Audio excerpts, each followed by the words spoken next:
పర్యవేక్షించాము ఇవన్నీ. సో దాంట్లో భాగంగా ఇది ప్రతి ఒక్కరూ ప్రేరణగా ఆదర్శంగా తీసుకోవాలని కార్యక్రమం సాగుతూ ఉంది.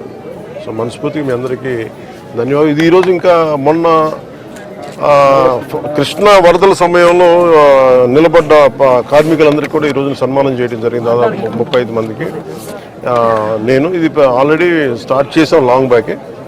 ప్రత్యేకించి ఈ క్లాప్ మిత్రాస్ జీతాలు పెంచాలి అనేది కూడా చాలా రోజుల నుంచి ఉంది. క్లాప్ మిత్ర జీతాలు రావడానికి కూడా ఆ రోజున మేము ప్రిన్సిపల్ సెక్రటరీ శశిభూషణ్ గారు ఉన్నారు, మొత్తం వీళ్ళందరి దగ్గర నుంచి తీసుకొని ముందుకు తీసుకెళ్లి క్లాప్ మిత్ర సకాలంలో జీతాలు గత ప్రభుత్వంలో బకాయిలు ఉన్న జీతాలను కూడా వెంటనే చెల్లించడం జరిగింది. అలాగే నా దృష్టికి తీసుకొచ్చింది ఎంపీడీఓ గారు కానీ మిగతా ఉన్నతాధికారులు ప్రతి ఒక్కరు కూడా వాళ్ళ జీతాలు పెంచాలనే ఒక ఇది ఉందని రిక్వెస్ట్ ఉందని అడుగుతా ఉన్నారు. దాన్ని ఖచ్చితంగా పరిశీలిస్తామని చెప్తాం. సార్, పారిశుద్ధ్య కార్మికులకి చాలా మంది ఇంకా టెంపరీగా చేస్తున్నారు, చాలా ఇబ్బందులు పడుతున్నారు. మురుగు కలెక్ట్ చేయడం అనేది మనం జనరల్గా పబ్లిక్ అసలు ఆలోచించడానికి ఇష్టపడరు.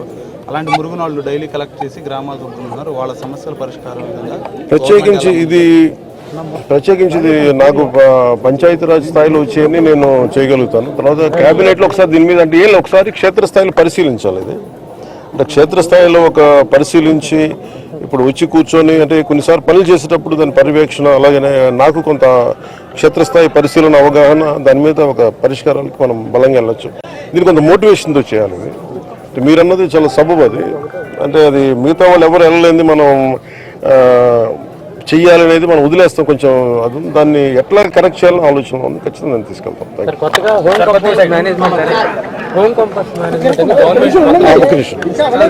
అంటే ఇది ఇందాక నేను చెప్పిన దాంట్లో కూడా అదే ఉంది. అంటే ఒకటి ఇక్కడ దాకా తీసుకురావడం, ఒకటి ఉదాహరణకి నాకు చిన్నప్పుడు ఇళ్లలోనే మాకు ఉల్లిపాయ ఉన్న కోడిగుడ్డు చెత్త ఉన్న దాన్ని తీసుకెళ్ళి మేము రోజా కుండీలు వేసేవాళ్ళం. సో తినండి, అది సహజంగా ఉండే తిరిగి రివైవ్ చేయాలి. అది కొత్తగా ఉన్నది కాదు. కానీ అలా కాకుండా కొంచెం దీన్ని సైంటిఫిక్గా మెథాడికల్గా చేయాలంటే అది కూడా అట్ సోర్స్ ఇళ్లలోనే కొంత వ్యర్థాలను తగ్గించేలాగా, అన్నిటికంటే కూడా మనం ఇదేంటి మేడం బ్యాటరీస్ని ఏమంటాం, ఏ వ్యర్థాలు ఉంటాం వాటిని కాదు, వాటిని ఏదో పదం ఉంది కదా మనం దాన్ని ఏమంటాం, ఈవేస్ట్ కాదు, ఇంకా అక్కడే చూసాము కాదు. చెత్త 3 చెత్తలు ఉన్నాయి కదా, ఒకటి చెత్త, పొడి చెత్త అండ్ హజార్డస్ వేస్ట్. అంటే బాగా వ్యర్థాలను ఎక్కువ తెచ్చే హానికరమైనది కూడా ఎలా చేయాలి ఏంటి అనేది ప్రత్యేకించింది. దాన్ని ఎలా కొంత బర్నింగ్ చేసేయటం, కొంత అస్సలు మనం చేయలేని. అలాగే హాస్పిటల్ నుంచి వచ్చేది ప్రత్యేకించింది. అది పొల్యూషన్ కంట్రోల్ బోర్డు అధికారులతో కూడా మాట్లాడాను ఈ మధ్యన.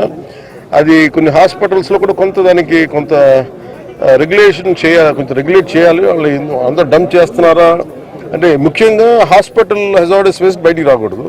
అది ఎంత వస్తున్నాయనేది అది కూడా ఒక దృష్టిలో ఉంది. సార్ 2000